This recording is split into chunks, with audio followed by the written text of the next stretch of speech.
మన ప్రభు అయిన యేసుక్రీస్తు నామములో వందనాలు తెలియజేస్తూ ఉన్నాను. ప్రతిరోజు దేవుని వాగ్దానం కొరకు మనం వాక్యాన్ని ధ్యానించుకుంటున్నాం కనుక ఆసక్తిగా ఎదురు చూస్తున్న సహోదరులకు హృదయపూర్వక వందనాలు తెలియజేస్తూ ఉన్నాను. అందరం కలిసి పరిశుద్ధ గ్రంథాన్ని తీసి కీర్తనల గ్రంథం 52వ అధ్యాయం 8వ వచనాన్ని చదువుకోగలిగితే అక్కడ భక్తుడు నేనైతే దేవుని మందిరంలో పచ్చని ఒలివ మొక్క వలె ఉంటాను అని మాట్లాడుతూ ఉంటాడు. ప్రియమైన దేవుని బిడ్డలారా, ఇక్కడ మనం గమనించాల్సిన పాయింట్ ఒకటి ఉంది. ఒక మొక్క పచ్చగా ఉండాలంటే దానికి మొట్టమొదటగా నీరు అందాలి. మొక్కకి నీరు అందకపోతే ఆ మొక్క పచ్చగా ఉంటుందేమో కానీ ఎండిపోయి వాడిపోయి చివరికి చనిపోయే ప్రమాదం ఉంది. కాబట్టి ఇక్కడ భక్తుడు పచ్చగా ఉంటారని మాట్లాడుతున్నాడు. అంటే నీరు కావాలి. నీరు ఎక్కడ దొరుకుద్ది? పచ్చగా మొక్క ఉండాలంటే నీరు కావాలి కదా. ఆ నీరు దేవుని మందిరంలో దొరుకుద్ది అని భక్తుడు మాట్లాడుతూ ఉన్నాడు. ప్రియమైన దేవుని బిడ్డలారా, ఒక మొక్క పచ్చగా ఉండాలంటే మొట్టమొదటిగా నీరు ఉండాలి. ఆ నీరు దేవుని మందిరంలో ఉండేవారికి ఖచ్చితంగా అందుద్ది. దేవుని నీరు, దేవుని శక్తి అందినప్పుడు మనిషి జీవితం పచ్చగా ఉంటుంది. ఆ నీరు దేవుని సన్నిధిలో దొరుకుద్ది. అంత మాత్రమే కాదు, ఇక రెండోది, ఒక మొక్క పచ్చగా ఉండాలంటే దానికి సరైన గాలి అందాలి. పిల్లరా, ఏ మొక్క అయినా సరే గాలి తగలకపోతే ఖచ్చితంగా అది వాడిపోవటం, తెగులు రావటం, ఇక ఆ మొక్క దీనదశ వర్ణించలేము.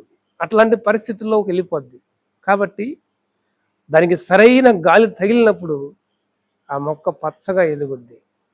అయితే దావీదు మహారాజు మనకు నేర్పుతున్న పాఠం ఏంటంటే, పచ్చని ఒలివ మొక్క వలె నేనుంటాను, నాకు కావలసిన గాలి నా దేవుడు అందిస్తాడు. అది ఎక్కడ దొరుకుద్దంటే ప్రభు సన్నిధిలో దొరుకుద్ది అని భక్తుడు మనతో మాట్లాడుతూ ఉన్నాడు.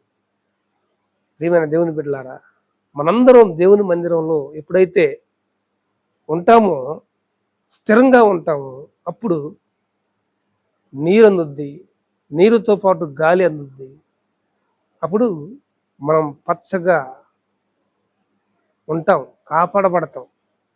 ఆ నీరు గాలి అందుతూ ఉన్నప్పుడు వాడిపోవటం అనేది జరగదు. ఆ దేవుడే మనందరినీ పోషిస్తాడు.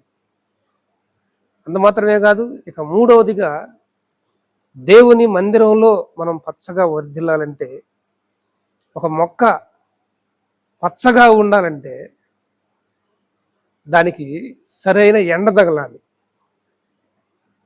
భక్తులారా, ప్రియమైన దేవుని బిడ్డలారా, ఎండ దేనికి సాదృశ్యం తెలుసా? శ్రమలకు సాదృశ్యం. దేవుని మందిరంలో ఉండి సరైన భక్తి క్రమం కొనసాగించకుండా దేవునికి దూరం అయిపోతా, దేవుని మందిరంలో ఉన్నట్టు ఉండి లోకాన్ని ఆశిస్తూ ఉన్నప్పుడు మన జీవితంలోకి కొన్ని శ్రమలను దేవుడే అనుమతిస్తాడు. శ్రమల ద్వారా నిన్ను ఆశీర్వదించాలని, శ్రమల ద్వారా నువ్వు మెట్టుకు మెట్టు పైకెక్కాలని కొన్ని శ్రమలు దేవుడే అనుమతిస్తాడు. అందుకనే భక్తుడు మాట్లాడుతున్నాడు, నేను దేవుని మందిరంలో పచ్చని ఒలివ మొక్క వలె ఉంటాను అని. మొక్కలకు కూడా కొన్ని శ్రమలు ఉంటాయి తెలుసా?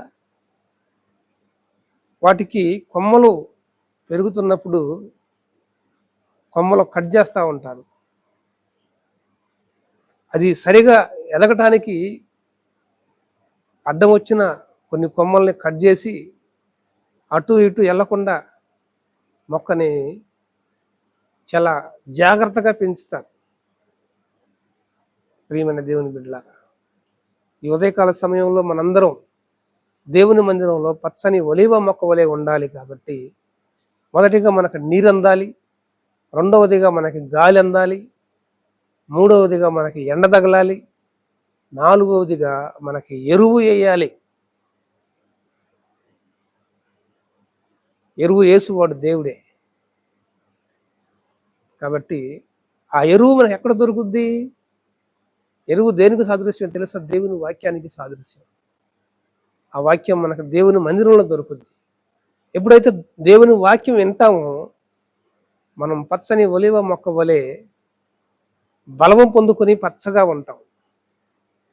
కాబట్టి ప్రియమైన దేవుని బిడ్డలందరూ ఈ ఉదయకాల సమయంలో దావీదు మహారాజు వలె పచ్చని ఒలీవ మొక్క వలె ఉండటానికి దేవుని మందిరంలో స్థిరంగా కొనసాగుదాం. దేవుని సన్నిధిని మనం అనుభవిస్తూ, ప్రభువా ఈ వాగ్దానం నా జీవితంలో నెరవేర్చయ్యా అంటూ మనం ముందుకు కొనసాగుదాం. అంత మాత్రమే కాదు, దేవుని మందిరంలో పచ్చని ఒలీవ మొక్క వలె ఉండాలంటే ఆ మొక్కకి ఎన్నో అందాల్సినవి ఉన్నాయి. ఆ మొక్క క్రమశిక్షణలో ఉండాలి, ఆ మొక్క కాపుదలలో ఉండాలి. అప్పుడే అది పచ్చగా వర్ధిల్లుద్ది. కాబట్టి దేవుని కాపుదల, దేవుని భద్రత, దేవుని యొక్క వాక్యము, దేవుని యొక్క పరిశుద్ధాత్మ గాలి, దేవుని యొక్క పరిశుద్ధాత్మ నీరు దేవుని మందిరంలో ఉన్నప్పుడే మన అందరికి దొరుకుతాయి. కనుక దేవుని సన్నిధి విడిచిపెట్టకుండా మనం కాచుకుందాం. దేవుని సన్నిధిలో పచ్చని ఒలీవ మొక్క వలె ఉందాం. ప్రార్థన చేసుకుందాం. పరిశుద్ధుడైన తండ్రి, ప్రేమ కలిగిన దేవా, నీ వందనాలు అయ్యా. మేము కూడా పచ్చని ఒలీవ మొక్క వలె ఉండటానికి సహాయం దయచేయండి ప్రభువా. ఇదిగో దావీదుకున్న విశ్వాసం మాకును దయచేయండి ప్రభువా. ఈ వాగ్దానం మా జీవితాలలో నెరవేర్చండి అయ్యా. మేము కూడా పచ్చని ఒలీవ మొక్క వలె నీ సన్నిధిలో ఉండడానికి సహాయం దయచేయండి. యేసు నామములో ప్రార్థించి వేడుకుంటున్నాం తండ్రి, ఆమేన్.